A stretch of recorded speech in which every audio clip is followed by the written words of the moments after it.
Olá, bom dia. Eu sou Vitor Vieira, sou editor assistente do Caderno Metrópole do Estadão e começamos agora o terceiro dia do quarto Congresso Internacional de Jornalismo de Educação, nesse ano totalmente online.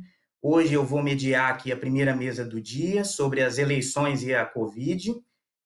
Nós vamos ter também às 14 horas uma sessão sobre os desafios do jornalismo independente da educação nos Estados Unidos e no Brasil, e mais tarde às 16 a gente vai ter uma mesa sobre as vozes conservadoras na educação. Então está todo mundo convidado a participar.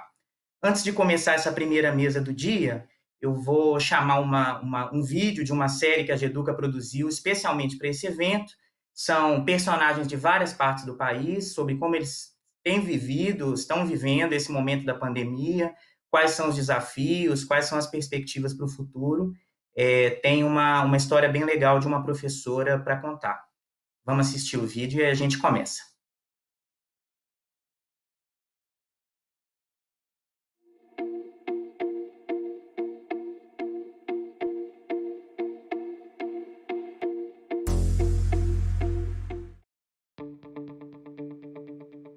Eu passei meu telefone na lousa, falei, copiem em algum lugar onde vocês não percam, vamos nos adicionar no WhatsApp, porque eu não sei até quando isso vai. E aí eu criei um grupo da sala e falei, quem não tem WhatsApp próprio, porque eles são pequenos ainda, né, mas alguns ainda tinham, adicionei a mãe, o pai, pra gente ir se comunicando, pra eu falar o que vai acontecer, o dia que vai voltar, porque até então a gente achava que ia voltar rápido.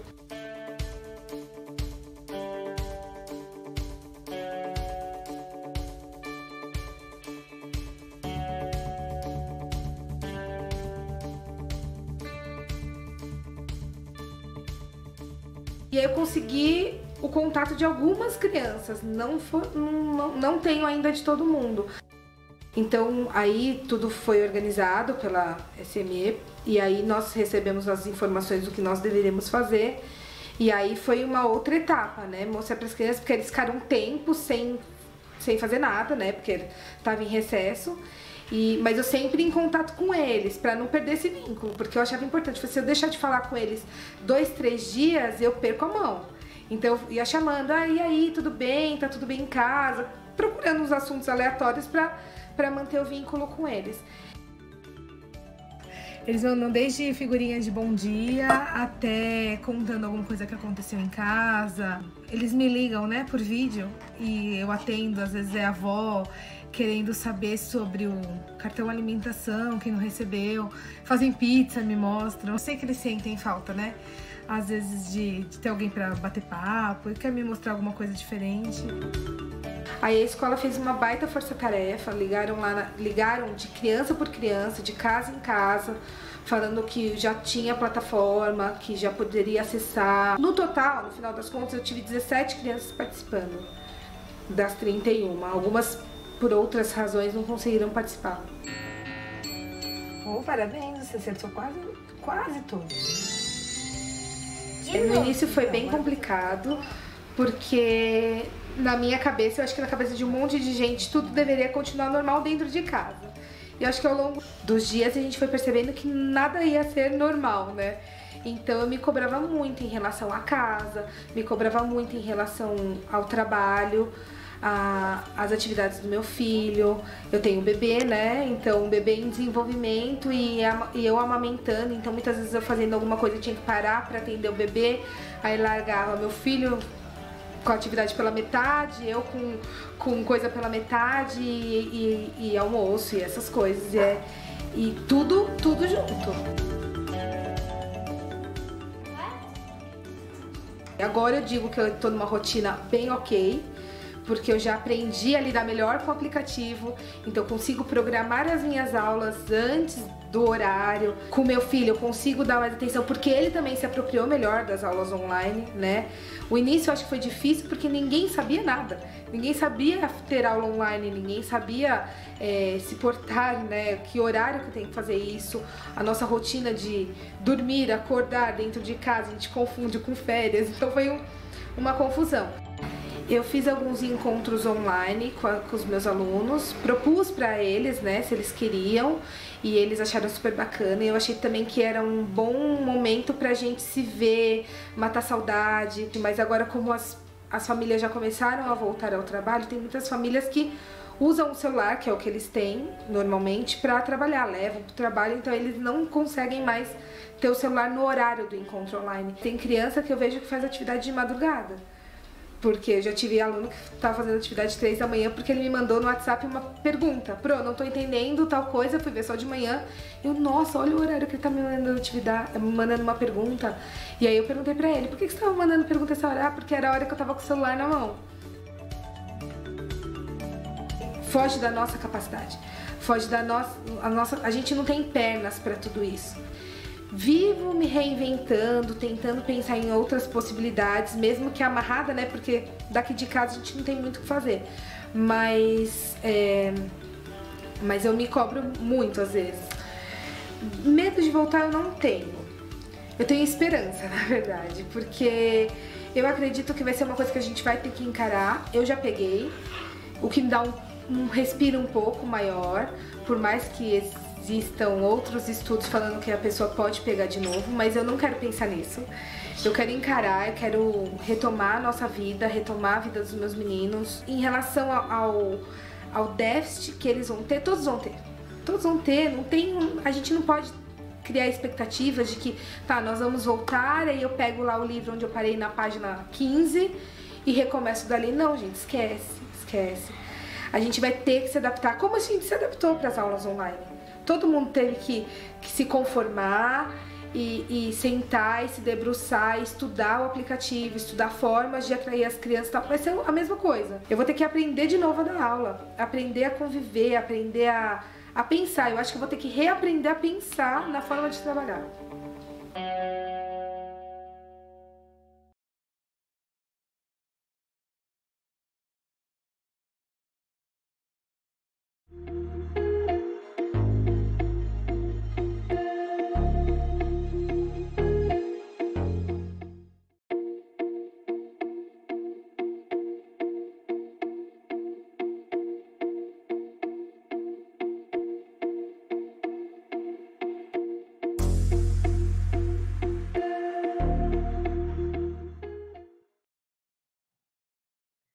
Então tá aí o relato muito interessante da professora, né? Reaprender a pensar a forma de trabalhar, reaprender a forma de viver como um todo tem sido um desafio para nós todos na pandemia. Eu vou apresentar, então, os nossos convidados de hoje, tá? E também convidá-los, se eles quiserem comentar daqui a pouquinho. Eu vou lançar uma pergunta, se eles quiserem comentar também esse relato da professora, fiquem à vontade.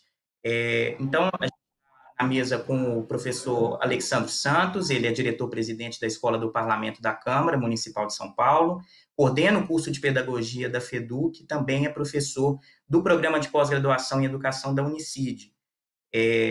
Está com a gente também o professor Luiz Miguel Martins Garcia, ele é presidente da União Nacional dos Dirigentes Municipais de Educação, né, reúne os secretários, os dirigentes de educação, essa entidade, e dirigente municipal de educação de Sud Benute, no interior de São Paulo. E está aqui com a gente também a Isabela Palhares, ela é repórter de educação da Folha de São Paulo e tem experiência nessa área, na cobertura de educação. Eu vou começar com o professor Alessandro. Professor Alexandre, é o seguinte, como que a pandemia influencia essas discussões sobre educação municipal, com essa crise sanitária, o que a gente pode dizer que ganha mais urgência e mais prioridade, sobretudo pensando nesse contexto eleitoral de agora? Bom dia, Vitor. Bom dia, Isabela. Bom dia, Luiz. Tudo bom? Eu muito feliz de estar aqui com vocês discutindo esse tema, um tema de maior importância aqui no cenário de eleições municipais. E queria, assim, fazer um breve comentário do vídeo que apresentou a professora. Eu acho que o vídeo torna muito nítido que os professores e professoras estão lidando com esse cenário da pandemia a partir daquilo que eles tinham de mãos, de ferramentas na mão, né? Estavam organizando ali o seu trabalho pedagógico no início do ano e foram atropelados aí por essa crise sanitária. E acho que é importante que a gente sublinhe isso, porque existe todo um pensamento social que muitas vezes desqualifica a escola pública como um lugar de falta, um lugar de incompetência, um lugar de baixo compromisso com os estudantes. Eu acho que o vídeo mostra ali, sem construir uma narrativa de heroína, porque a gente não precisa de heroínas e heróis, mas mostra ali o compromisso de uma professora com a sua turma, tentando manter o vínculo, a conexão de aprendizagem. Muito bonito, muito legal. Agora, sobre a questão de como esse cenário impacta o processo eleitoral e como que a pauta de educação fica nessa conjuntura, acho importante dizer que educação sempre é uma pauta quente para a eleição municipal, né? Porque é uma pauta que atinge quase a totalidade dos lares de uma cidade. Todo mundo tem uma criança, um adolescente, um jovem matriculado numa escola, geralmente uma escola pública, né? 83% da nossa matrícula está em escola pública, e esse costuma ser um tema acionado em todas as eleições, né? Melhorar a qualidade da educação, aumentar vagas em creche, garantir que haja transporte escolar, garantir que haja material escolar entregue para as famílias, sempre tem essa pauta no cenário eleitoral. Mas o que eu sinto que a pandemia fez é trocar algumas prioridades dessa pauta de educação de lugar, né? A pandemia tem colocado o tema da educação no olho do furacão, especialmente porque a atividade presencial nas escolas continua, na maior parte dos lugares, suspensa, e esse é um tema muito sensível para as famílias, muito sensível para a sociedade, e há mesmo um conjunto de enfrentamentos de narrativas sobre qual é o momento certo de voltar, quais são os critérios que cada secretaria deveria utilizar para tomar essa decisão. Também existe um cenário em que a gente tem a maioria dos adultos e também dos jovens retomando a atividade produtiva e econômica, e aquele cenário que a gente costuma dizer que as crianças encontram na escola um momento, um lugar de guarda enquanto sua família trabalha, isso voltou à agenda educacional, né? Isso não tem a ver diretamente com a aprendizagem, tem a ver com proteção social. É relevante a pauta, mas a escola não pode ser interpretada como um espaço de guarda apenas dos meninos e meninas enquanto suas famílias trabalham, mas é claro que nesse cenário de crise social e sanitária, essa dimensão de proteção social que a escola tem, é um pedaço da sua atribuição, se torna mais evidente. Então, eu penso que no cenário eleitoral de 2020, educação continua em pauta, ela sempre é uma pauta forte nas subnacionais, mas a pandemia colocou temas de agenda educacional que geralmente não estavam presentes no debate e aumentou muito a temperatura do debate de educação, inclusive porque a gente tem atores políticos, sejam aqueles que já estão ocupando cargos no legislativo, no executivo, sejam aqueles que desejam ocupar um cargo, esses atores políticos estão usando a polarização sobre voltar ou não voltar às aulas como uma das estratégias para conquistar seus eleitores. Então, a gente tem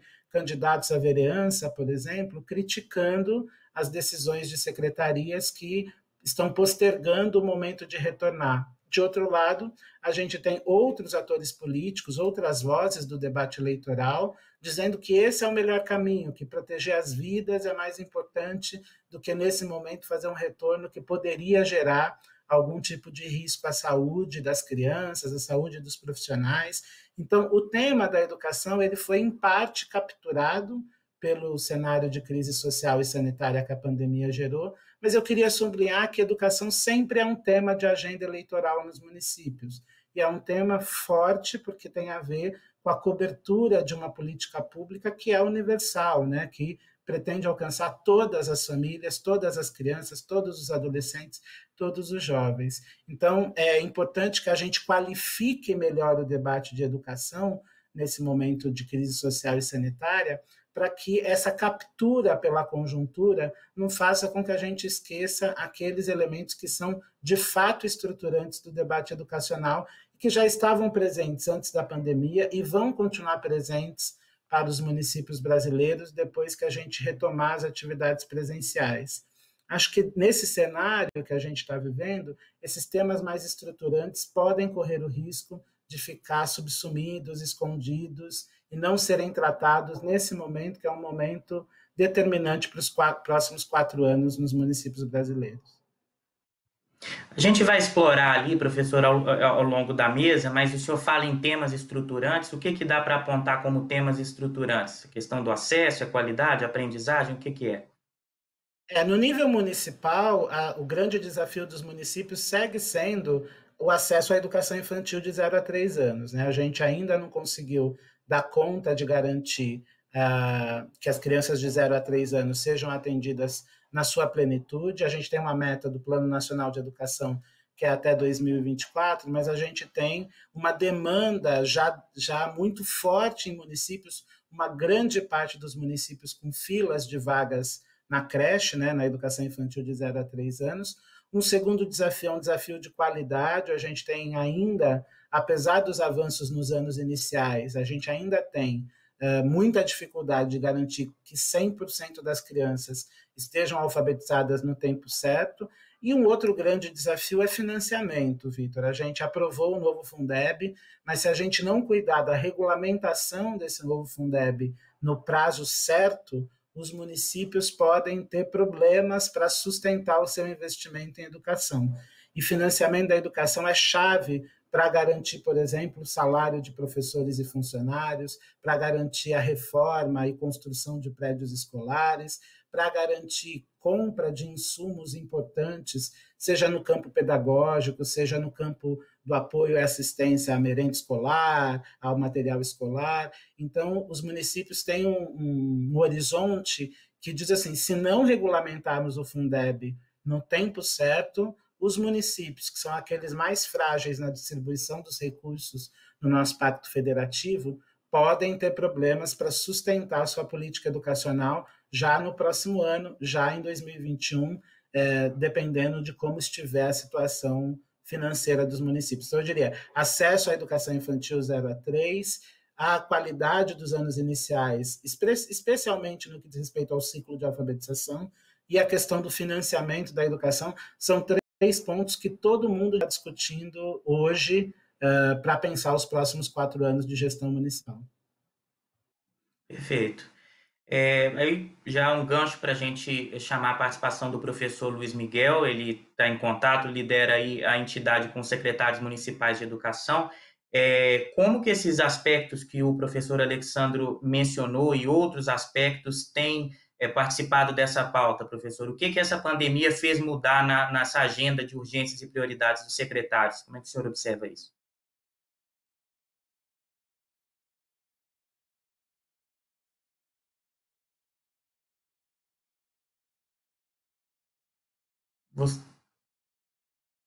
Desculpa, vocês estão conseguindo escutar, pessoal?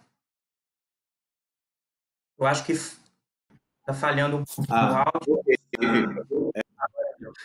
O clássico iniciar com o microfone desligado. Eu desliguei para... Bom, é uma satisfação poder participar, né, do Congresso Internacional de Jornalismo da Educação, da GEDUCA, estar com a GEDUCA, contribuir de alguma forma para que a gente possa manter a voz da educação, e aí já agradecer na sua figura e na figura da Isabela, né, a todos os jornalistas de educação que têm construído e pautado, né, têm conseguido abrir espaço para pautar a educação em um momento tão turbulento da história brasileira, né, com pautas tão instigantes, né, que derrubam pautas estruturantes a todo momento, e vocês têm conseguido, ainda assim, abrir. Quero saudar o querido Alexandro, e saudando o Alexandro, eu quero também destacar um compromisso que os jornalistas de educação construíram, e agradecer mais uma vez a GEDUCA no momento em que a gente começou a ouvir muitas pautas colocando assim, o ano está perdido.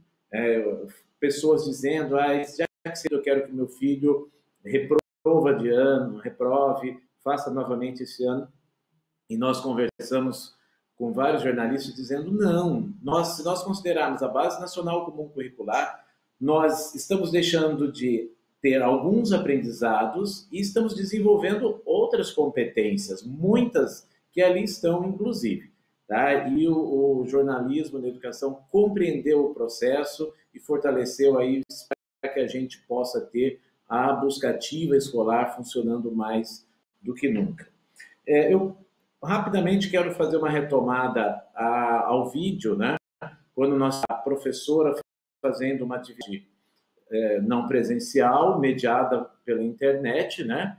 É importante, quando a gente fala em Quantum Dime, falar da perspectiva dos 5.568 municípios brasileiros. Nós temos uma diversidade que é desnecessária aqui apontar, mas logo que iniciou o processo, a primeira questão que se enxergou foi a possibilidade de ferramentas, plataformas digitais darem respostas e encurtarem o tempo.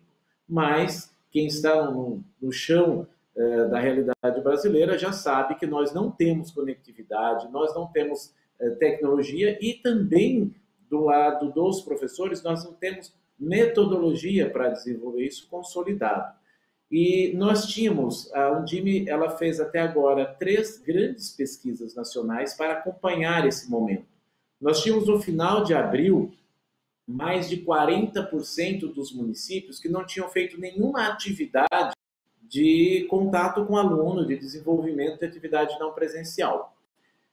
No entanto, agora, no final de abril, nós no final de agosto, então, de abril até meados de agosto, nós tínhamos menos de 4% dos municípios que não estão fazendo nenhuma atividade. A gente acredita que a essa altura esse número também já tenha caído, eu espero que para menos da metade. Essas pesquisas estão disponíveis no site da Undime, a quem precisar e quiser fazer um olhar a elas. Ora, isso mostrou que, primeiro, os professores não desistiram dos alunos, né? A gente diz, o professor não desiste de aluno, a escola não desiste de aluno, e a Undime não desiste do dirigente de fazer esse acompanhamento. Nesse surgiu de diferente.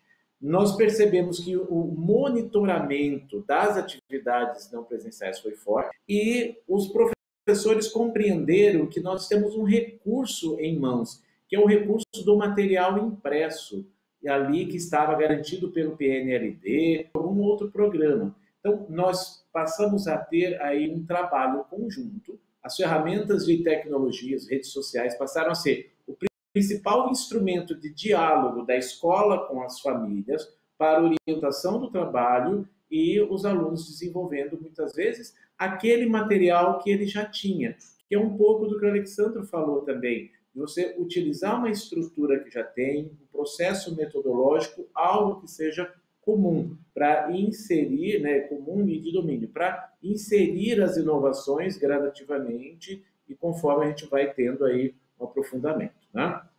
Eu acho muito importante, nós tivemos nesse processo, primeiro, temos o desafio da construção, da compreensão e construção dos protocolos de saúde, que são muito incertos. Nós vivemos um período de incerteza muito grande.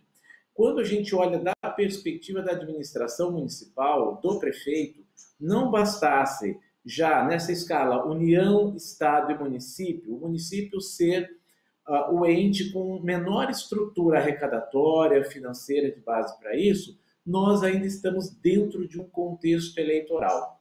E um contexto eleitoral de tempos de uma cultura eleitoral, né, inclusive um culto eleitoral ao uso de fake news, ao uso, né, então assim, é muito difícil neste contexto implementar ações ousadas. A minha avaliação é que a ousadia neste processo, o grau de risco que se coloca em cada uma das ações caiu muito, caiu muito. Nós tivemos primeiro vários protocolos, né, estaduais sendo divulgados, sendo colocados. A Undime trabalhou sempre para que cada município construísse o seu protocolo para que ele tivesse condição de ter pertencimento, ter os parâmetros gerais, mas ele construir pertencimento e ele segurar aquilo e falar, eu vou cumprir, eu tenho condição de cumprir isso daqui, assim como as comissões escolares, né? Nós tivemos o desafio e temos do ajuste da arquitetura escolar, seja com o processo de distanciamento, seja de adequação de instalações sanitárias, melhoria. Nós temos essa condição, nós temos um silêncio, tivemos um silêncio, né, em termos de governo federal, em termos de governo estadual, no apoio ao município para estas adequações. Então, foi necessário usar mais ou menos o que se tinha. Nós tivemos agora um recurso que saiu do Ministério da Saúde, vindo via Secretaria de Saúde, que muitos municípios enfrentam dificuldade porque o secretário de Saúde não quer destinar aquilo para adequação das unidades escolares, ele quer destinar a programas da própria Secretaria de Educação que, de alguma forma, envolvam alunos. Então, isso é grave. Isso é grave. O dirigente ele precisa conversar com o prefeito e conversar com o secretário. Afinal, é mesmo a gestão. Nós temos a questão agora chegando um pouco da questão de recursos via MEC, ainda muito limitados, na casa aí de 200 milhões, porque 300 e pouco vai só para os estados. E na relação estados e municípios, nós temos um silêncio total. Nós temos estados que cortaram, inclusive, o financiamento do transporte escolar que tinha, mas utilizam da rede do município para levar o material para os alunos da escola estadual. Tá? Então, nós jogamos com essa questão da dúvida, né? Nós jogamos com um cenário de fake news assim, assustador, um oportunismo eleitoral, né? Como colocou o Alexandre também, em que as oposições, independente do que seja, faz um discurso, uma construção de um discurso do posicionamento errado daquele que se disputa, né? E agora, o que a gente tem de perspectiva nesse processo? Plenamente, como o Alessandro colocou, a educação e saúde, mais do que nunca, elas já apareciam, sempre, né, eram os dois carros-chefes de qualquer campanha, de qualquer discurso, depois desaparece, sobretudo a educação desaparece, tem que ser uma luta do secretário, ele aparecerá, mas acho que entra um fator diferente. E nesse fator é muito importante que o jornalismo esteja atento, que é o fator família. Nós precisamos agregar, nós precisamos manter o contato existente e avançar. Então, eu acho que aquilo que a gente puder trazer, buscar, ouvir, envolver família, vai ajudar no processo do que a gente terá em 2021. E eu, pessoalmente, acredito que nós precisaremos de 2021 e 2022 para reorganizar e garantir os direitos de aprendizagem. Para isso, nós precisamos ter famílias envolvidas, continuando fazendo isso. A Undime está propondo ao MEC, à Secretaria de Educação Básica, um programa complementar para que possa fazer as atividades híbridas com monitoramento, com método,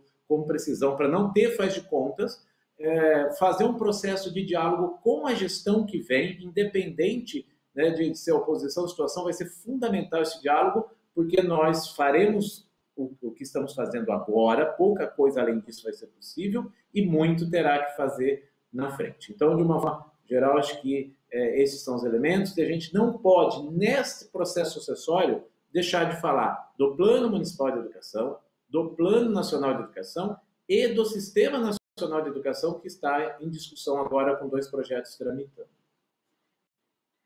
Professor, eu vou fazer uma pergunta. Tem chegado perguntas para a gente via chat, convido todos a participarem, a gente vai acompanhar aqui via chat também. Tem uma pergunta que eu queria fazer para o senhor antes da gente dar sequência. Eu vou pedir só para o senhor responder de forma concisa para a gente dar sequência no debate. A Ana Laura Baldini, ela fala justamente dessa questão estrutural que o senhor chegou a mencionar. Ela fala o seguinte: é correto aguardar as eleições para dar início à reestruturação das escolas municipais? A maioria dos municípios encerrou o ano letivo presencial e, nesse momento, não estão se preocupando com isso. Vão deixar para os próximos prefeitos e secretários? O senhor chegou a mencionar essa questão estrutural, até falou nessa questão também da ajuda federal, que tem sido muito falada de dificuldade de ajuda federal, e o senhor mencionou os estados também. Como é que o senhor responde aí essa dúvida, esse comentário da Ana? Ana, não deve esperar nenhum momento mais. A esta altura, já é fundamental e ainda dá tempo de fazer contratações, licitações e ajuste nisso. Nesse momento, as escolas já precisam estar sendo adequadas, né? Tem toda uma discussão, inclusive orçamentária, tem município dizendo, talvez não use todo o recurso, vai usar todo o recurso dos 25 e mais alguma coisa neste processo, sim. Então, não dá para esperar, é irresponsabilidade dos governos que estão deixar isso para que o próximo governo faça. Então, a parte de adequação física das escolas, a parte de preparação dos professores para desenvolver essas atividades, elas precisam ser iniciadas imediatamente. Na pior das hipóteses, utilizar os meses de novembro e dezembro para focar na adequação das escolas com as questões dos protocolos e preparar o professor para esta nova realidade de ensino. Mas, no geral, o senhor tem percebido que as prefeituras realmente têm tido dificuldades, têm deixado para o ano que vem? Não tem sido uma busca, tá? A gente tem observado uma movimentação bastante grande das prefeituras nesse processo de adequação. Nós temos redes que declararam o retorno das aulas só no ano que vem, tá? Então, esta é uma realidade, o retorno às aulas. Ainda assim, a gente observa movimentação neste processo, tá? Então, eu acho até que você traz uma coisa relevante para a gente e que merece ser, na nossa próxima pesquisa, levantado e compartilhado com vocês, de como estão estes municípios que declararam que só voltam no ano que vem. Tá? Eu não tenho esse nível de detalhamento para você, mas posso dizer assim, de iniciativas que têm tido movimentação nessa busca. Legal, maravilha. Bom, vamos passar agora para a Isabela. Bom dia, Isabela. Eu queria que você contasse aí do ponto de vista do trabalho jornalístico, como que você tem visto esse debate mudar em relação à educação. O que tem aparecido de urgência e de prioridade que mudou nesse contexto de pandemia e, mais recentemente, agora associado à campanha eleitoral? Bom dia, Vitor. Bom dia, Alessandro. Vitor, acho que o professor Luiz mencionou, esse ano todo atípico, né? E acho que a gente a cada mês acrescenta um ingrediente aí novo de mais polarização para esquentar um pouco mais esse debate educacional. Né? A gente vem agora com ela, parece que esse debate esquenta um pouco mais. Né, porque agora, nesse momento que alguns municípios, alguns estados começam a repensar a volta, a gente acrescenta aí a polarização política, né, para essa decisão. Eu acho que a gente, como jornalista, está tendo um papel aí difícil, né, um desafio aí para a gente, que é separar essas duas questões, né, mas também igualas aí, e mostrar como tem sido esse processo de decisão. Até comentando um pouquinho sobre o vídeo da Flora, né, e acho que muita gente fala sobre essa sensação de que esse é um ano perdido, né, de que esse é um ano que a gente vai recuperar depois e que não adianta agora a gente tentar fazer alguma coisa nesse fim de ano. Eu sinto, conversando com professores, com especialistas, com quem está envolvido aí no dia a dia da sala de aula, que entre ano perdido, né, de que vamos deixar para resolver no próximo ano. Não, os professores, eles querem, né, querem encontrar forma, seja com um trabalho remoto, ou Vamos esperar um pouquinho. A conexão da Isabela, ela está um pouco instável. Daqui a pouquinho a gente volta para ela.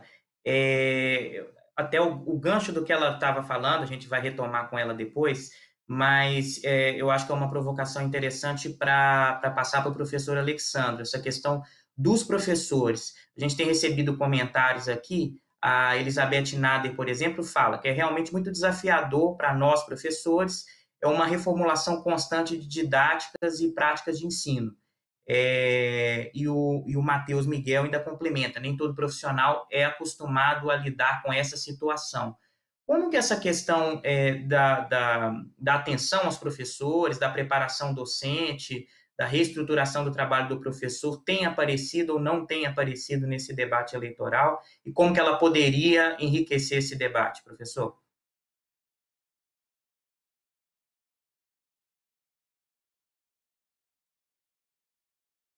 Oi, professor? Áudio, né? Isso. Como o Miguel, eu também tinha desligado o microfone. Mas eu estava dizendo que é importante a gente contextualizar esse debate com duas questões prévias, muito, muito brevemente. Primeiro, o Brasil tem um problema bastante significativo na formação inicial e continuada dos nossos professores, mesmo antes da pandemia. os nossos cursos de licenciatura que preparam os professores nas nossas universidades, eles estão muito aquém daquilo que os professores precisam aprender para se tornar profissionais de educação. Então, o problema da formação inicial, ele é prévio à pandemia, a gente não tem investimento na formação inicial de professores nessa dimensão didático-metodológica, é uma formação de vetor muito teórico, e quanto mais quando isso envolve, por exemplo, o trato com as novas tecnologias. A gente forma professores hoje no Brasil, nos cursos de licenciatura, com baixíssimo repertório didático-metodológico e com baixo repertório para fazer a interface entre educação e tecnologia. O segundo elemento mais amplo de conjuntura é que o Brasil está atrasadíssimo na sua política de educação com tecnologias. Embora a gente tenha um dinheiro parado no FUST, no Fundo de Universalização, um dinheiro parado há muito tempo, que só está fazendo superávit fiscal, o Brasil ainda não entregou como país uma política de educação com interface nas tecnologias. Isso atrasa, isso coloca em xeque os esforços que as redes municipais e estaduais vão fazendo para correr atrás desse prejuízo, porque aí sempre são iniciativas pontuais, locais, sem uma estratégia nacional que dê conta disso. Países próximos de nós, como o Uruguai, por exemplo, já fizeram esse esforço de uma política nacional de educação e tecnologia na década passada e, portanto, enfrentaram esse momento em que os professores estão sendo convocados a trabalhar com estratégias de interação à distância num outro patamar. Agora, especificamente sobre esse cenário eleitoral e o trabalho dos professores nessa conjuntura, eu teria 3 elementos para trazer. O primeiro é que as redes municipais e estaduais tiveram que responder aos desafios da pandemia de maneira muito rápida, né? O cenário se colocou exigindo urgência na tomada de decisão. E muitas vezes essa urgência na necessidade de tomar decisões fez com que as redes municipais e estaduais não dialogassem no tempo que precisavam dialogar com os professores para a produção dessas soluções. Nessas redes em que os professores participaram menos do desenho das soluções, a gente tem uma invisibilização daquilo que é importante para os professores para que eles façam um bom trabalho. Então, as soluções acabam não atendendo às especificidades dos professores no trato com os estudantes. Mas a gente teve outros municípios que fizeram esse diálogo de maneira mais intensa com seus professores. E aí, o que a gente sabe? Eles encontraram soluções mais próximas das necessidades de cada comunidade. O que eu estou dizendo com isso é que, em geral, o professor é uma figura apagada no debate eleitoral, mesmo quando ele trata de educação. A gente ouve bastante especialistas, a gente ouve inclusive especialistas de outras áreas que não da área de educação no debate eleitoral, mas a voz do professor muitas vezes não é ouvida. E nesse momento de pandemia, o que acontece é que, como esse professor se tornou um agente muito mais visível para a sociedade, seja pela falta dele, seja pelo esforço adicional que ele está fazendo, o que eu percebo é que a gente começou a trazer para o debate eleitoral um pouco das vozes desses professores, né? Então, seja porque eles estão fazendo um trabalho na interface com famílias e as famílias têm percebido a importância de um professor, seja porque eles têm denunciado os riscos de um retorno antecipado para a saúde das crianças, para a saúde do próprio professor. E o último item é que os nossos professores, de maneira geral, as pesquisas mostram isso, eles têm um baixo letramento digital, né? E nesse cenário em que eles foram praticamente convocados a mobilizar competências digitais para continuar fazendo o seu ofício, muitos deles tiveram, claro, uma curva de aprendizagem muito lenta.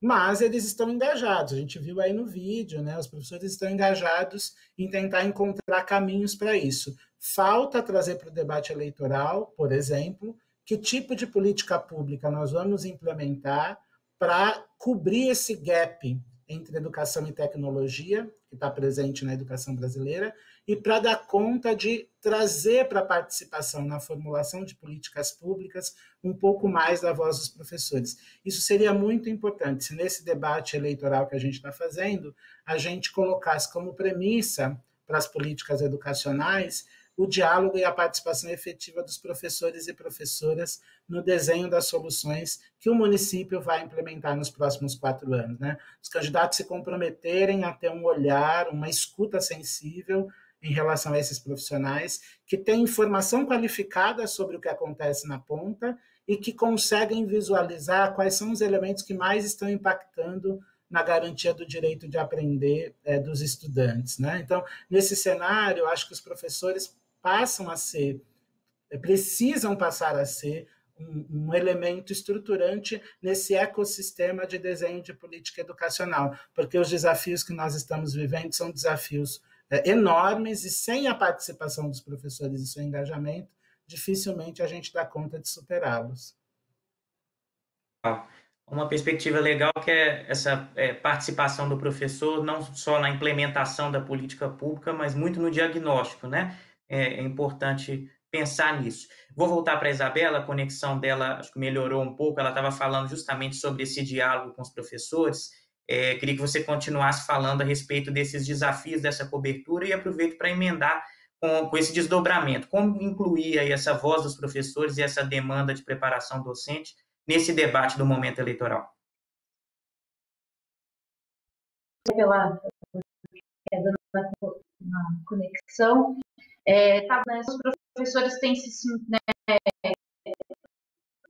têm relatado, eu acho que ficou muito evidente para todos nós a escola faz a falta que os professores fazem e os professores estão encontrar maneiras aí com as ferramentas para acessar alunos, para continuar fazendo o trabalho que faziam da escola.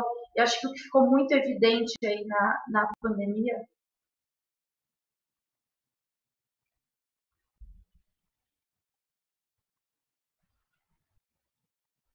pessoal. Acho que interrompeu de novo. Bom, vou voltar aqui. A gente está com um probleminha técnico aqui, faz parte agora desse nosso mundo online, né? Um problema de conexão. Eu volto com a Isabela daqui a pouco para ela complementar a fala dela. Vou levar o debate aqui para o professor Luiz Miguel também. A questão, essa participação docente é importante aí na discussão. E aproveito para acrescentar um elemento novo ali de como que tem sido esse diálogo das redes com os professores e nesse momento da pandemia, nesse cenário da eleição. Os professores também, além dessa questão da cobrança por apoio na preparação, parte deles tem manifestado receio de voltar, sobre as condições da volta. Como tem sido da volta das aulas presenciais? Como que tem sido esse diálogo com os professores das redes municipais, a diferença entre redes maiores e redes menores? O que ele pode contar em relação a isso, professor Luiz Miguel? Victor, este processo, quanto menor é a rede, maior é a proximidade dos gestores com os professores, e o poder de influência da opinião do professor acaba sendo maior sobre a gestão, sobre o governo municipal, vamos dizer assim, né? No entanto, o que nós temos observado é que há um temor muito grande dos professores, um temor pelo conflito de informações, né? A gente não consegue estruturar no país informações que dê uma segurança técnica para dados diferentes diálogos que surgem nas diferentes esferas de governo, né? Então, isso foi um fator, sobretudo quando a gente tem o diálogo que é predominantemente, que aparece na mídia, do governo federal, os governos estaduais, diferentes posicionamentos, gera no âmbito do município uma dificuldade de compreensão. Aliado a isso, nós temos uma dificuldade, sobretudo nos pequenos e médios municípios, de atender às demandas de saúde. Então, isso reforça o medo daqueles que são grupo de risco com um processo de volta as aulas sem uma clareza de como se garante essa questão da saúde. Paralelamente a isso, também tem a questão da infraestrutura local que vai permitir que as aulas possam acontecer. Nesse momento, o que a gente percebe é que as eleições também elas estão acontecendo de uma forma bastante com pouco diálogo, né? O processo eleitoral ele não está abrindo muito ao diálogo, é uma campanha, sobretudo nos municípios que não têm acesso à televisão e à rádio, é uma campanha muito de redes sociais, de poucos diálogos com grupos, mesmo as reuniões online com grupos, elas não têm acontecido. Então, aquele tradicional diálogo dos candidatos com professores, com diversas categorias, não estão acontecendo. Isso é prejudicial, porque muitas vezes a posição colocada e as propostas que têm aparecido, elas são muito distantes até da realidade do sistema educacional. Então, há muitos candidatos, sobretudo pessoas que não estão na estrutura pública, que chegam muitas vezes cheios de boa vontade, mas uma incompreensão total do processo. E isso tem agravado não só com relação ao retorno à pandemia, como o surgimento de pautas que são pautas que estavam superadas, né? Pautas que acabam caindo para questões de valor e deslocando das questões da construção educacional alicerçada nos planos nacional, nos planos municipais de educação. Tá? Contudo, é muito importante que esse diálogo aconteça. Nós temos visto em vários estados reações de sindicatos, né, de professores declarando greve, fazendo movimentos nesse sentido, né? Agora, também é fato que essa segurança ela precisa ser construída a partir do momento que o município tenha o seu protocolo, a sua clareza desse protocolo e a escola esteja preparada para isso. Estes protocolos têm que ser construídos, tanto o municipal como os documentos para cada escola, com a participação dos professores, dos familiares, representantes de alunos, de estrutura técnica e de estrutura de saúde, para que dê essa garantia. Porque também é fato, em que pese, até o DIME já fez essa solicitação ao Comitê Operativo Emergencial do MEC, ao COI, para que a comunidade escolar seja incluída nas prioridades de vacina. Então, médicos, né, profissionais de saúde, idosos e comunidade escolar. Pelo quantitativo, nós somos 52 milhões de pessoas, nós temos a expectativa de 140 milhões de doses de vacina no primeiro semestre e, conseguindo dar este reforço, o processo de retorno às aulas ele vai ser muito fortalecido e toda a cadeia econômica que perpassa essa questão. Mas o fato é que nós chegaremos a uma a uma eleição municipal com pouco diálogo sobre as questões prementes e os desafios que são colocados estão lá, inclusive, no Plano Municipal de Educação. Tá? Nós estamos também focados na questão da pandemia, esse fator roubou a cena, e questões estruturantes, como o Alexandre muito bem colocou, o desafio da oferta da educação infantil, o desafio da modernização educacional, a preparação para uma nova forma de educação que vem pela frente, que ainda está sendo construída, isso está ficando à margem. Isso precisa ser buscado, eu acho que é uma pauta fundamental a ser buscada e desenvolvida. Acho que a gente precisa fazer uma comunicação neste processo daqui até as eleições, no que diz respeito à educação, que vá além das questões da pandemia. Tá? Eu acho que isso daí é uma questão fundamental e o jornalismo tem de resgatar e de trazer essa discussão. Até a própria questão das creches, né, das escolas de educação infantil, que são questões muito centrais nas discussões, desapareceram por conta disso. É muito ruim tomar-se a questão da pauta única de retorno às aulas e esses desafios e tirarmos as questões estruturantes. Agora, uma questão, professor, aí pensando nos desafios que mais próximos, né, desses próximos meses, antes dessa transição de mandato, no geral, os prefeitos têm evitado fazer a retomada das aulas presenciais ou têm feito de uma forma mais tímida, com medo desse ônus eleitoral, e parece que isso tem acontecido na visão do senhor, no contato que o senhor tem com os secretários? Eu acho que nós vivemos um momento em que esse império das fake news, das redes sociais, lidando de forma muito precipitada com tudo, tem feito com que os gestores, de uma forma geral, sejam mais cautelosos. Pensem mais nas possibilidades. A possibilidade disso está retardando um processo de volta. Após a eleição nós teremos uma enxurrada de redes voltando, né?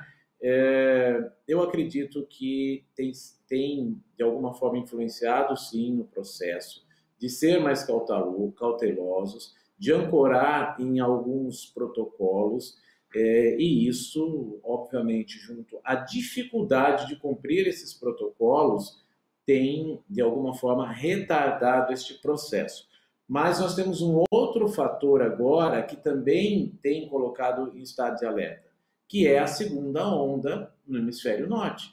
Então, essa segunda onda, nós já tivemos um processo de falha, nós tivemos oportunidade, o tempo jogando a favor, e o Brasil não aproveitou e se tornou um dos países com processo de Covid mais grave do mundo.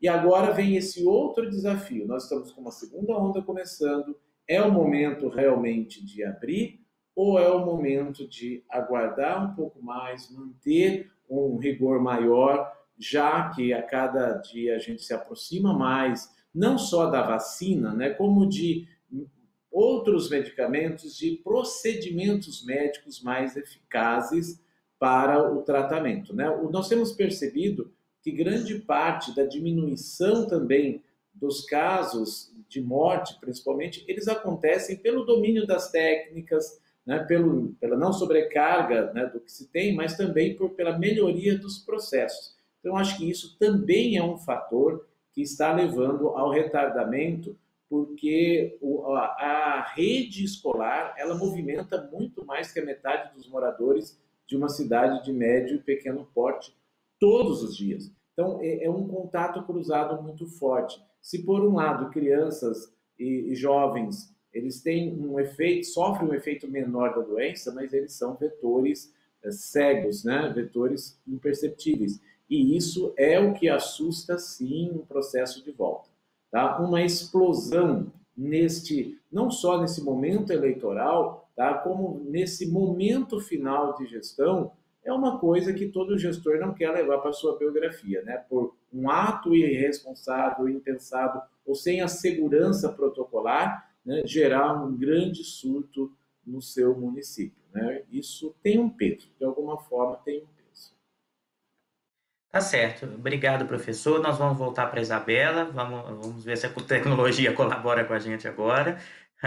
Então, eu lanço essa pergunta para ela. Como que esse cenário político, essa temperatura da disputa eleitoral tem influenciado essa decisão sobre reabrir ou não as escolas e sobre como reabrir as escolas? O que você tem visto na prática? Vitor, terceira tentativa, acho que agora vai. Eu acho que a disputa eleitoral tem se falado muito, né, sobre as aulas. Acho que a decisão até tem sido muito influenciada aí por conta das eleições. Acho que um temor, né, há um medo aí de reabertura das escolas bem próximo ao período eleitoral, e isso aí um aumento. Só que eu acho que a gente, como jornalista, né, eu acho que o que a gente tem que tentar que os políticos, né, que os prefeitos, que eles detalhem, né, e mostrem por que estão fazendo, né, para que essa decisão ela seja uma alternativa bem sucedida, né? Os prefeitos que decidem pela não reabertura das escolas têm que ser cobrados para que mostrem, para que expliquem o que estão fazendo, garantir que até o final desse ano esses alunos eles recebam apoio psicológico, apoio pedagógico. Vou só te pedir para desligar câmera, por favor. Está falhando um pouquinho. Acho que se desligar a câmera, a gente vai conseguir te ouvir melhor. Qualquer coisa a gente retoma. Acho que vai facilitar. Está cortando um pouquinho o áudio. Isso. Tá bom. Pode continuar falando, por favor. Desculpe interrompê-lo. Acho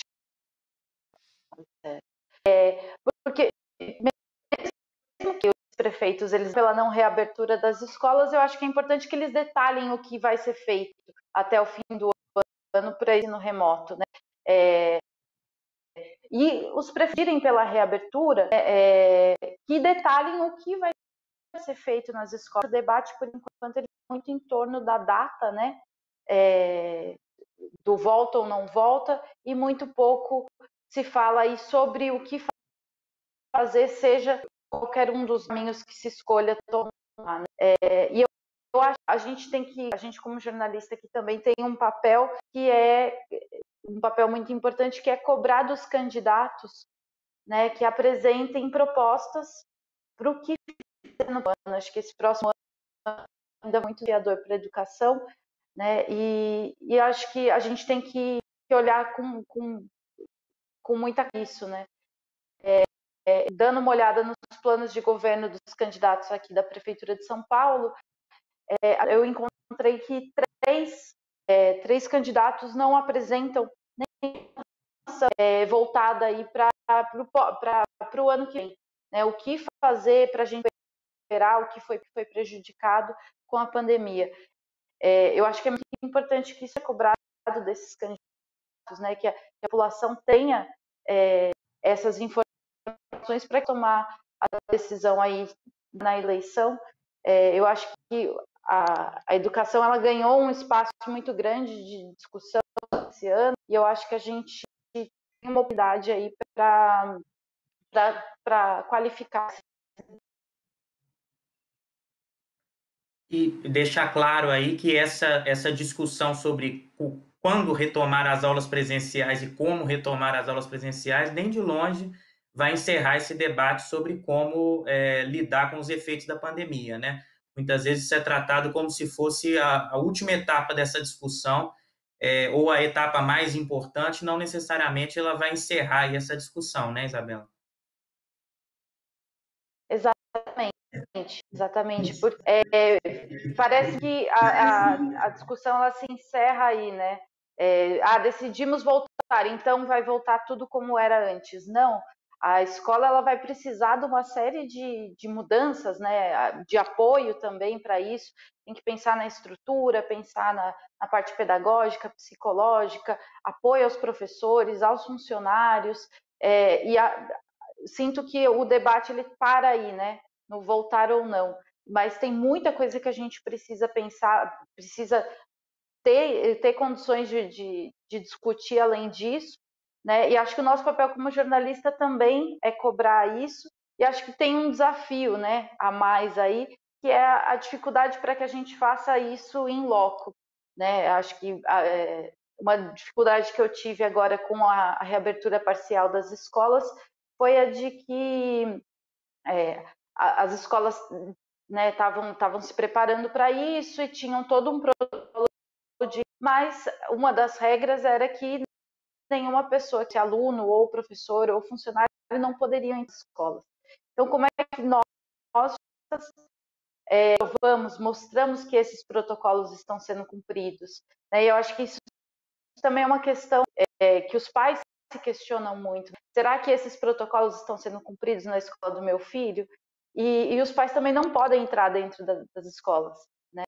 Então, acho que esse é uma pandemia que a gente, né, tem que encontrar formas aí para superar esse desafio, seja pelo relato dos alunos, pelo relato dos professores, né? Encontrar formas aí de burlar essa dificuldade que a gente tem agora de algumas questões que antes para a gente era muito comum, né? Você entrar numa escola, você ver o dia a dia da vida escolar e que hoje com a gente fica um pouco mais limitado. Uhum. E além dessa questão dos relatos, você já percebeu outras estratégias que conseguem superar essa dificuldade da cobertura presencial, como a gente fazia antes, estava acostumado a fazer? Vitor, eu acho, né, faz muita falta a gente poder fazer a cobertura da forma como a gente fazia antes, ir na porta de escola, conversar com pais, conversar com alunos. Eu acho que isso fica claro a importância desse trabalho foco ali, né, da mas eu acho que a gente encontrou algumas estratégias aí, que é falar com as pessoas por telefone, entrar em grupos, né, nas redes sociais onde esses pais conversam, ajuda até das escolas, né, os professores que têm contato com os pais e que passando essa realidade para a gente entenda os problemas de cada família, né? Acho que a gente foi encontrando algumas formas, mas eu acho que tem um risco aí de algumas pessoas que estão excluídas digitalmente. Eu acho que o acesso a essas pessoas continua difícil para nós jornalistas. Então, por isso eu acho que tem algumas situações que a gente não tem como suprimir com as ferramentas remotas que a gente tem hoje. Né? Eu fiz uma matéria em maio ou junho sobre as desigualdades da educação, né, do ensino remoto, e eu fui para Paraisópolis. Chegando lá, eu encontrei situações que eu não, por telefone ou falando pela internet com essas pessoas, eu não conseguiria identificar. Né? Você encontrar uma criança que a criança não tem lápis, não tem caderno dentro de casa para poder fazer um desenho que seja. Essa é uma realidade que a gente só vai descobrir preso. Né? Vou até aproveitar esse gancho falando, ela mencionou essa matéria sobre um cenário de restrições. Queria levar essa provocação ao professor Alexandre. A gente tem visto que em várias dimensões da pandemia ela tem afetado mais as famílias vulneráveis, né, sofrem mais com perda de renda, ficam mais afastados, esse tempo afastado da escola pesa mais, a questão do acesso à tecnologia. Como incluir essa questão do combate às desigualdades e nas políticas voltadas aos mais vulneráveis nesse debate da educação durante a pandemia e, sobretudo, nesse contexto eleitoral? Vitor, acho que é muito importante a gente trazer luz sobre esse tema, porque, de maneira geral, a discussão sobre desigualdade no Brasil, quando ela entra nas pautas eleitorais, geralmente é para a eleição nacional, é quando a gente está elegendo presidente, Congresso Nacional, porque há um certo consenso de que quem teria os elementos de política pública para enfrentar a desigualdade seria a União, e não os estados ou os municípios. Mas a gente precisa corrigir essa nossa interpretação, porque são os municípios que ficaram na Constituição de 88 com as políticas de atenção básica na saúde e na assistência social, e também que são os municípios que ficaram na nossa LDB com a educação infantil e os anos iniciais do ensino fundamental. Justamente na fase da vida em que o impacto das desigualdades pode comprometer mais o desenvolvimento integral dos meninos e meninas. Então, desigualdade precisa ser um tema de eleição municipal. Nós precisamos que, no debate eleitoral de 2020, quem está disputando a eleição para prefeito, a eleição para vereador, apresente quais são suas ideias para intervir e diminuir, mitigar os efeitos da desigualdade na vida das pessoas, especialmente por causa do acirramento das desigualdades que a pandemia provocou. E eu acho que o Luiz Miguel trouxe, momentos atrás, um elemento para esse debate que eu queria ressaltar aqui. Qualquer enfrentamento à desigualdade precisa de uma visão intersetorial da política pública, uma visão intersetorial de governo. Quer dizer, as desigualdades que nós enxergamos, elas se sobrepõem. Você tem desigualdade socioeconômica, desigualdade étnico-racial, desigualdade educacional. A gente, então, precisa ler as desigualdades como um problema complexo e multifacetado e, portanto, convocar um diálogo forte entre as políticas públicas para enfrentar essa desigualdade. Não dá para enfrentar a desigualdade trabalhando com cada política pública de modo isolado. Para a gente enfrentar esses efeitos danosos da desigualdade no cenário pandemia, pós-pandemia, a gente vai precisar articular no município, né? Educação, assistência social, saúde e desenvolvimento territorial para olhar para os diferentes modos que essa desigualdade se apresenta e criar mecanismos de correção. No nosso campo, o campo educacional, a gente precisa dizer que uma boa parte dos problemas que a gente enfrenta dentro da escola não são de natureza pedagógica. Dizem respeito a outras dimensões da vida daquela criança, da vida daquele adolescente, que repercutem no campo pedagógico, né, atrapalham o seu processo de aprender, atrapalham o seu desenvolvimento, mas que não se resolvem com medidas pedagógicas. Precisam ser enfrentados com medidas de outras naturezas. Um dos debates que mais foi feito no início desse momento de afastamento das atividades presenciais disse respeito à merenda escolar. Só que a gente precisa entender que a alimentação escolar, ela não é uma política só pedagógica. É claro que ela também é pedagógica, porque ela educa crianças, adolescentes e jovens sobre alimentação, ela garante segurança nutricional, mas ela é uma política também que visa combater efeitos da nossa desigualdade que fazem com que as crianças não tenham alimentação segura em casa. Então, a gente precisa olhar para a desigualdade no cenário eleitoral como um problema complexo, multifacetado, e demandar que o debate seja feito com esse nível de profundidade. E acho que a gente precisa superar uma visão que está no nosso debate eleitoral de soluções mágicas para a desigualdade. Né? O que eu chamo de soluções mágicas?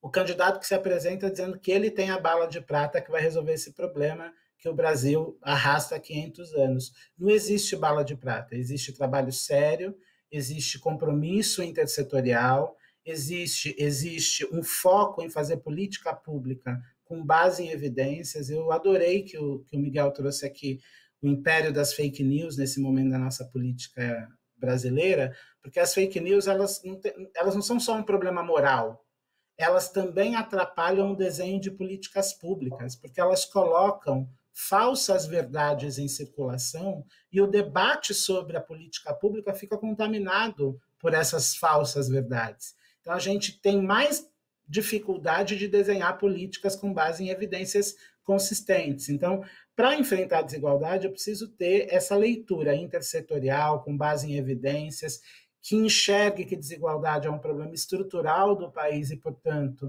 demanda um investimento de longa duração, não é de uma hora para outra que eu vou resolver os efeitos da desigualdade.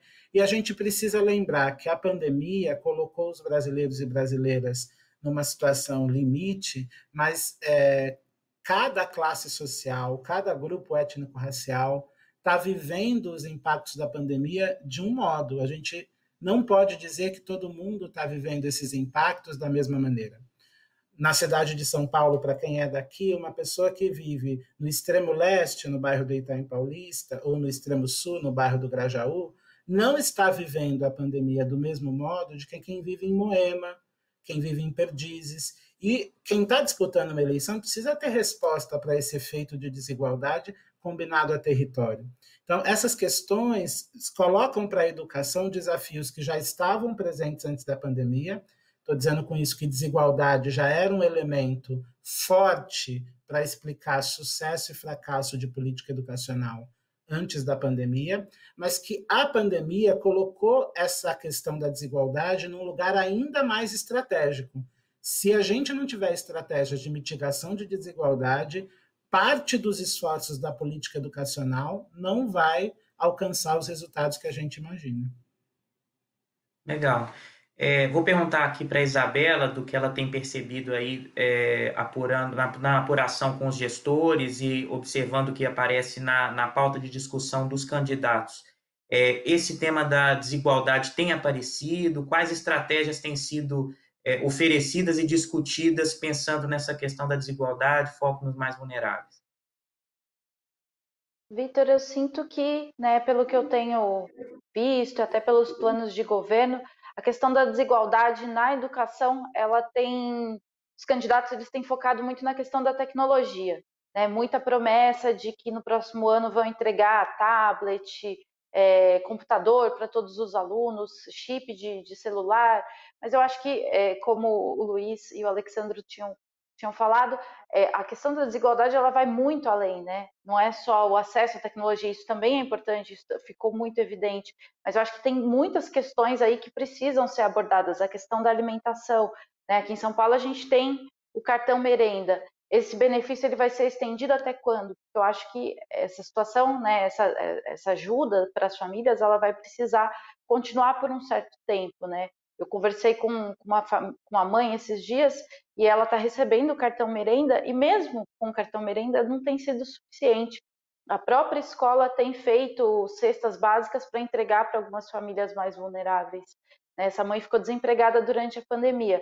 Será que quando as aulas retornarem, no próximo ano, talvez, essa mãe vai ter condições rápidas de se recuperar financeiramente? Ou ela vai precisar dessa ajuda do cartão merenda por mais um tempo? Né? Então, acho que são questões aí que precisam ser melhor abordadas aí com os candidatos e que eu sinto que não tem sido...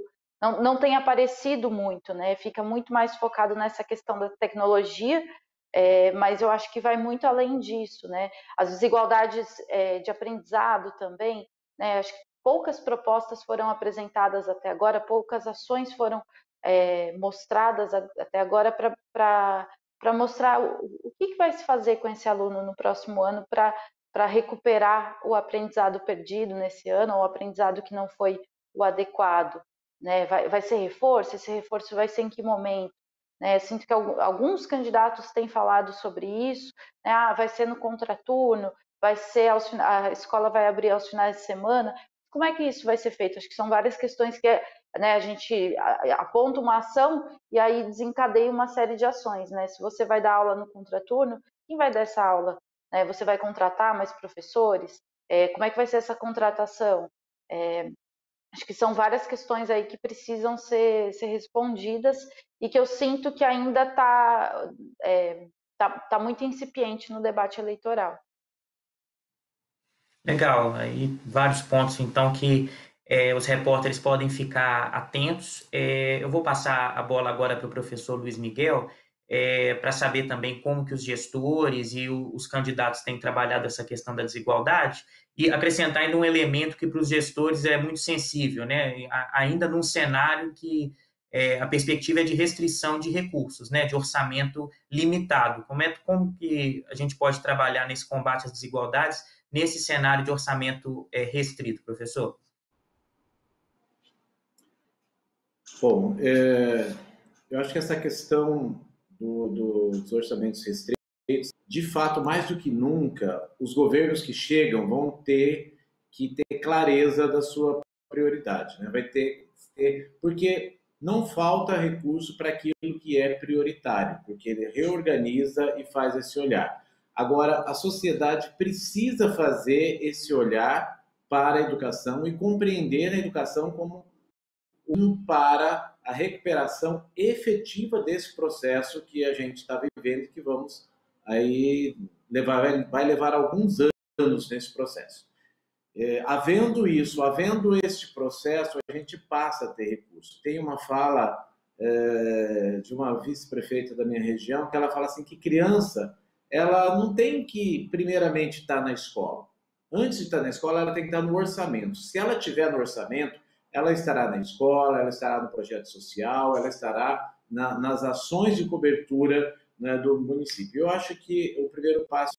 Eu gostaria de contribuir também com relação à questão dessa busca pelas informações. Eu acho que é muito importante que a imprensa cobre a existência dos comitês escolares de monitoramento e de acompanhamento desse processo de volta, porque nós não estamos falando numa volta que vai semana, uma semana voltamos.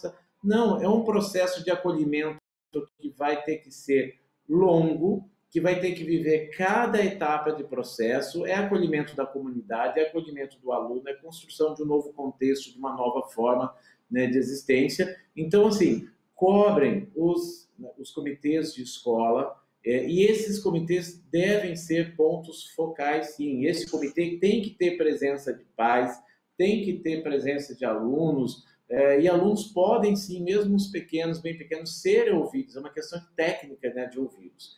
E essa questão da vulnerabilidade, eu volto a colocar, é muito bonito, né, muito midiático colocar que, né, comprou-se equipamentos, preparou-se essa estrutura. Mais do que nunca, nós temos nesse momento, e não é para a semana que vem, não, é para hoje, para quem está acompanhando, fazer o processo de busca ativa. Foi criada agora o busca ativa em momentos de crise. Tá? Então tem que fazer hoje, amanhã, todos os dias. Identificar quais são os alunos que não estão dando resposta às ações. Esses alunos, e cada professor tem que fazer isso com a sua sala, notifica, mostra para o seu diretor e este para a sua rede, independente se é pequeno ou grande. E a partir daí, fazer ações de contato. Se não deu, como a Isabela colocou, essa dificuldade de contato, às vezes não vai ser pelo WhatsApp, nem pelo telefone, a gente vai precisar fazer alguém chegar até essa família. E este alguém pode ser um agente de saúde que já está fazendo esse trabalho, ou mesmo pessoas das escolas iniciando e rompendo com essa barreira e começando a fazer, né, o processo mesmo de uma visita com todos os cuidados necessários, mas uma visita presencial, para chegar lá e dizer, e falar, para aí, não está perdido, vamos retomar e organizar isso daí.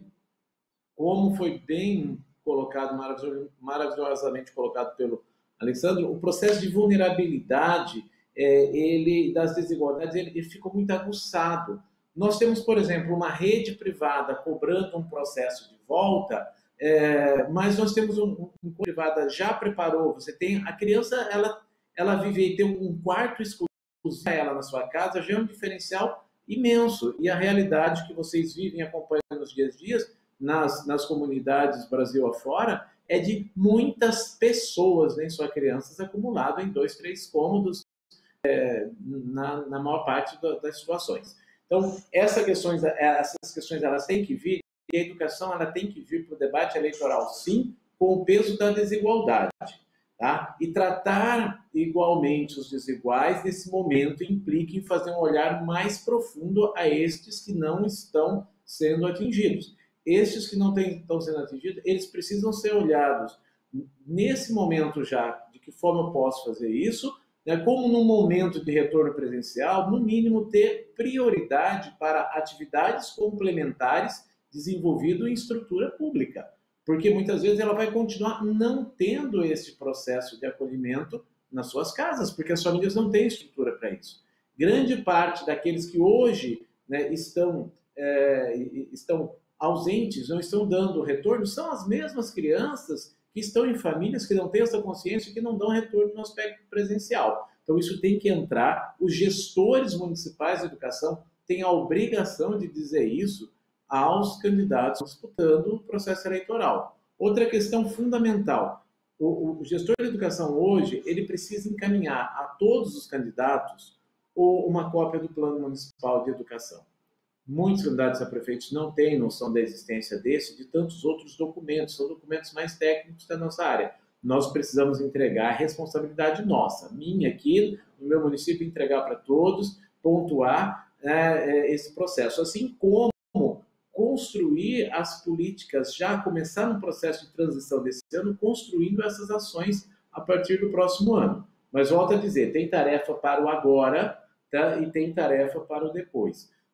Não dá para dizer que a gente vai esperar o próximo ano. Quem está agora é busca ativa, é olhar. Começamos a ter condição de receber pequenos grupos, vamos estruturar e priorizar, sim, aqueles que não têm acesso, não têm condição de fazer esse processo à distância.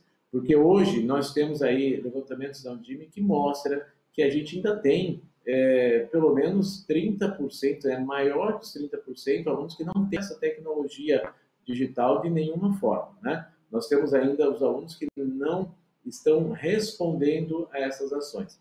E os prefeitos, como gestores, eles têm que estar conscientes disso. E tem que saber que é um processo de gestão compartilhada.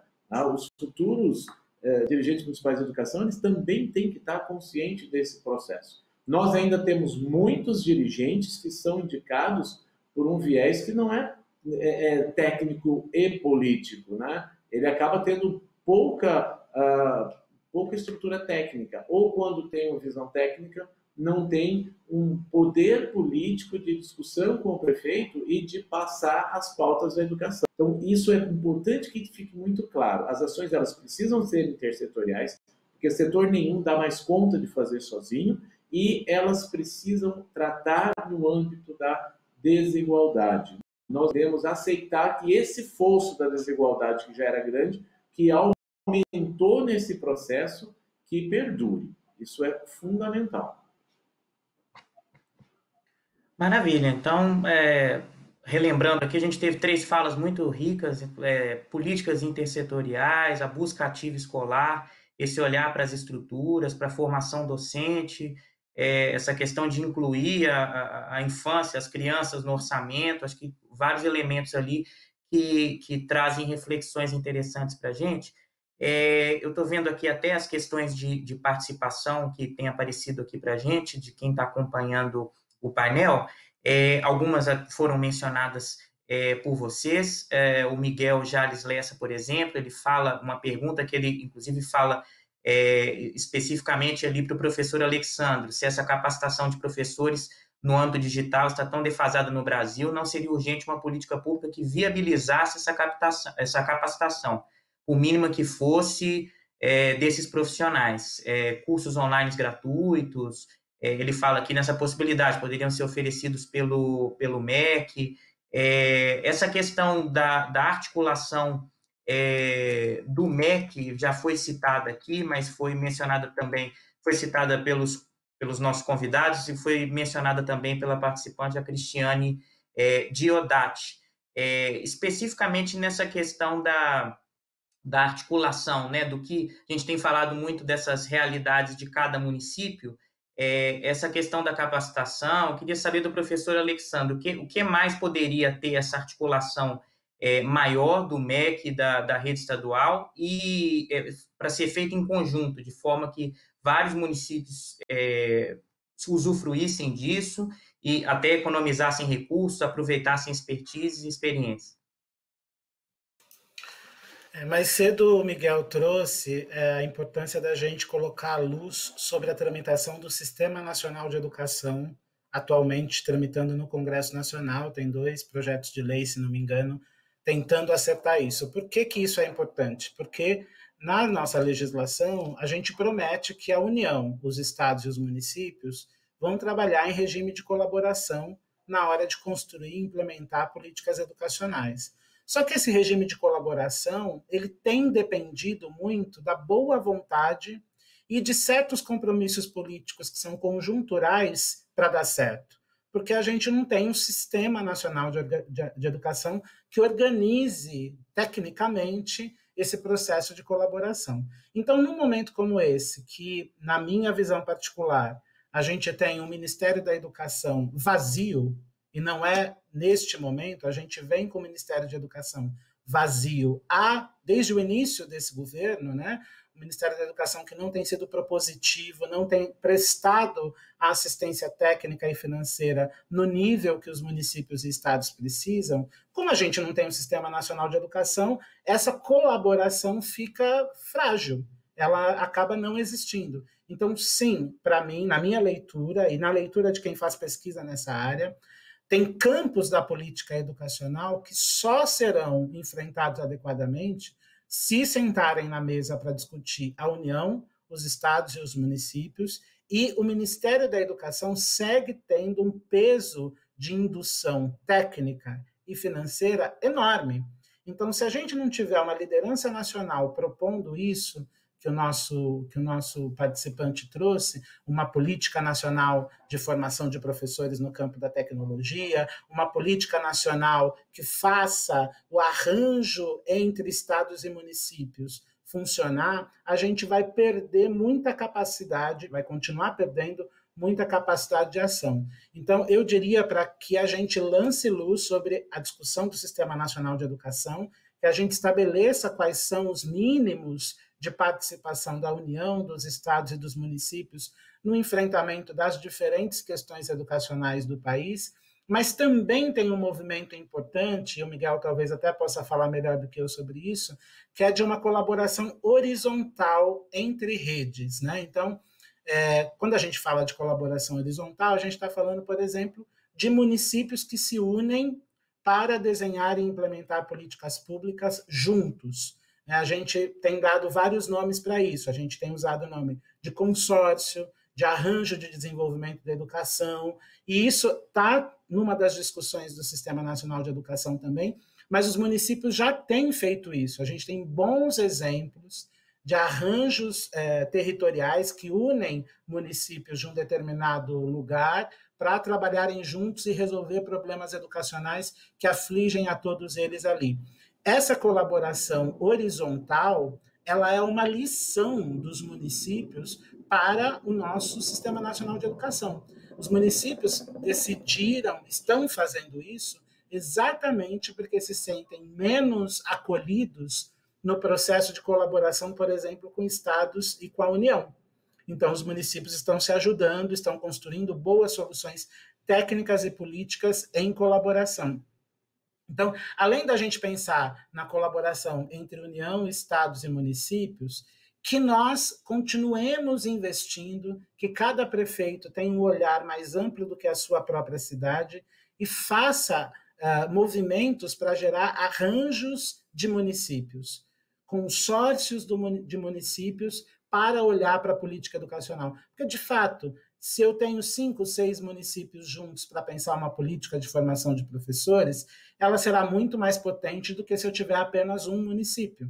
Se eu tenho 5, 6, 7 municípios desenhando uma solução para o transporte escolar na região, essa solução será muito mais eficiente, efetiva, do que se ela estiver sendo pensada por um único município. Então, eu queria trazer essas duas dimensões, a colaboração vertical, União, estados e municípios, mas também a colaboração horizontal entre municípios, que também tem feito importantes avanços na solução de problemas educacionais. Né? Então, queria que a gente colocasse isso em pauta. Vamos falar de colaboração, mas nessas duas dimensões. Isabela, essa questão dos papéis, né? O papel do município, o papel dos estados e o papel do MEC, né? O ministro da Educação, o novo ministro, até recentemente ele se manifestou sobre essa questão do papel do MEC na volta às aulas, né? Ele colocou como uma realidade mais dos estados e dos municípios do que propriamente do MEC. O que vale a pena quem está cobrindo educação e eleição nesse momento de pandemia, ficar atento sob o ponto de vista dos papéis e dessa questão da articulação federativa ali, estados, municípios e União? Um relato muito comum entre todos os gestores de educação, aí todos os secretários, tanto estaduais como municipais, mas acho que principalmente nos municípios, é essa dificuldade, essa falta de apoio, né, do Ministério da Educação. Isso tem ficado muito evidente em todas as entrevistas que eu faço com dirigentes, isso tem sido apontado, né? É de responsabilidade dos municípios, as escolas, mas essa responsabilidade ela é compartilhada, isso está muito claro na Constituição, até isso, né, a entrevista que o ministro deu depois, ele foi muito questionado por isso que ele falou, né, de se ausentar desse debate, de entender que isso não seria o papel do Ministério da Educação. Então, eu acho que é muito importante que a gente consiga identificar aí os papéis, né? Entender que, pela Constituição, o MEC tem, sim, essa função, né? Ela tem que dar suporte aos municípios, e eu sinto que os municípios estão sentindo falta desse suporte, né? E acho que isso também tem atrapalhado, tem atrasado, tem dificultado a elaboração de ações para ajudar os estudantes, para pensar na volta às aulas, seja pela falta de recurso, seja por uma falta de um norte, né? O Ministério da Educação, muitos municípios falam que gostariam que o Ministério da Educação indicasse um caminho, apontasse, ajudasse os municípios a elaborar estratégias aí para alcançar melhor os alunos, para melhorar a forma de se ensinar remotamente, e os municípios não têm recebido essa ajuda. Então, acho que a gente, como jornalista, tem que tem sido muito importante aí mostrar quais são esses papéis, mas mostrar que pela Constituição esses papéis eles são complementares, né? E acho que nesse momento o que tem ficado muito evidente é que não tem havido, não está acontecendo essa colaboração. Legal. Eu vou pedir para o professor Luiz Miguel comentar também rapidamente sobre isso, vou só pedir também para ser conciso, a gente já está chegando ao final, mas para contar um pouco sobre isso, essa colaboração, o senhor mencionou ali que houve dificuldades, mas ela melhorou e também em relação à colaboração entre os gestores municipais, né? A gente vai ter cenário aí, em alguns casos, de troca de gestão. O que é importante ficar atento de um gestor deixar para o próximo gestor em caso de mudança de prefeitos a partir de janeiro? Ok, Vitor. Bom, com relação ao Ministério da Educação, é evidente que existe uma estrutura governamental nacional. Veja bem, o SED, quando ele trata das questões, ele é interlocutor de 26 redes estaduais. A Undime, que é uma instituição que tem 16 colaboradores, 16 trabalhadores, de repente se viu alçada a condição de articular e garantir as ações para 5.568 municípios. Tem sido um desafio hercúleo. E nós temos insistido exatamente por essa questão que a Isabela colocou, porque é papel do MEC, ele tem estruturas, ferramentas, e inclusive pode construir programas juntamente com o FNDE, o Fundo Nacional de Desenvolvimento da Educação, que permite dar uma certa homogeneidade, uma referência, construir referência. Então, acho que é daí que a gente tem cobrado muito efetivamente e, de alguma forma, conseguido minimamente, mas há ter um olhar para isso. É nesse sentido que também levando propostas para serem desenvolvidas já no próximo ano, assim como ainda algumas neste momento, como financiamento dessa estrutura. Mas tudo é muito demorado, isso precisa, né, ganhar agilidade. Com relação às questões da ação horizontal, como o Alexandre colocou, isso é fundamental. Por exemplo, a região aqui do polo da Undime, do qual o meu município faz parte, estamos agora fechando um protocolo regional, porque tem características similares e atendimento na mesma base de saúde. Isso também ajuda a você ter um discurso, um processo de adequação. Então, hoje tem os arranjos, tem consórcios, nós temos feito isso de forma muito, muito intensa, vamos iniciar um processo agora em Rondônia, de utilizar essa própria Undime, né? São Paulo tem 49 polos da Undime. Estes 49 polos da Undime, que congregam 645 municípios, eles são uma referência natural para o desenvolvimento dessas ações.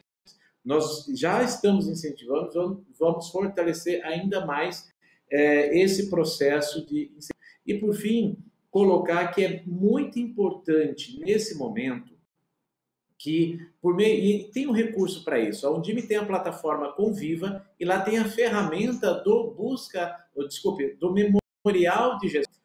O memorial de gestão, ele é bom para quem sai, porque ele registra e deixa colocado todo o seu trabalho. Ele é maravilhoso para quem chega, porque permite dar continuidade, avançar e dar resultados. Então, é fundamental que o dirigente faça esse recurso. É fundamental que a imprensa questione os candidatos e questione os dirigentes sobre como você vai fazer a transição. Você registrou isso? Você tem um memorial que mostra isso? Tá? Então, essas questões fundamentais demonstram que nós somos funcionários públicos. Tá? Isso dá a lisura do nosso trabalho e a grandeza do que a gente tem para deixar. Eu costumo dizer que quem deixa gaveta vazia e computador apagado é quem é uma pessoa vazia, um gestor vazio, não tem nada a deixar de herança. Legal, muito obrigado, professor. Bom, a gente vai chegando ao final aqui do nosso painel. Agradeço imensamente a participação dos nossos convidados, o professor Alexandre Santos, muito obrigado pela participação. O professor Luiz Miguel Garcia, muito obrigado pela colaboração, pelas contribuições aqui no debate. Isabela Palhares também, muito obrigado. No final, conseguimos superar os problemas técnicos e te ouvir bem. Agradeço também a participação de quem acompanhou o painel. Apareceram muitas questões, peço desculpas, a gente não consegue trazer todas, mas acho que, naturalmente, até muitas das falas dos convidados responderam as questões que surgiram por aqui. Quero destacar também, a GEDUCA publicou esse mês um guia de cobertura sobre educação infantil e os primeiros anos do ensino fundamental, até pensando nesse contexto eleitoral. O download desse guia, que foi feito em parceria com a editora Moderna e a Fundação Santiliana, é gratuito, ele pode ser feito no site da GEDUCA. Ali tem algumas provocações, algumas dicas, algumas reflexões que podem ajudar repórteres que são da área e também quem não é da área a pensar um pouco sobre essas duas etapas que estão mais ligadas a esse universo dos municípios e também a essa questão das eleições como um todo. Reforço aqui também, hoje à tarde a gente tem mais 2 mesas, a gente vai falar sobre os desafios do jornalismo independente a partir das 14 horas, e às 16 horas a gente vai ter a mesa sobre as vozes conservadoras na educação. Agradeço a participação de todos, esse vídeo depois vai estar disponível no site, e até a próxima.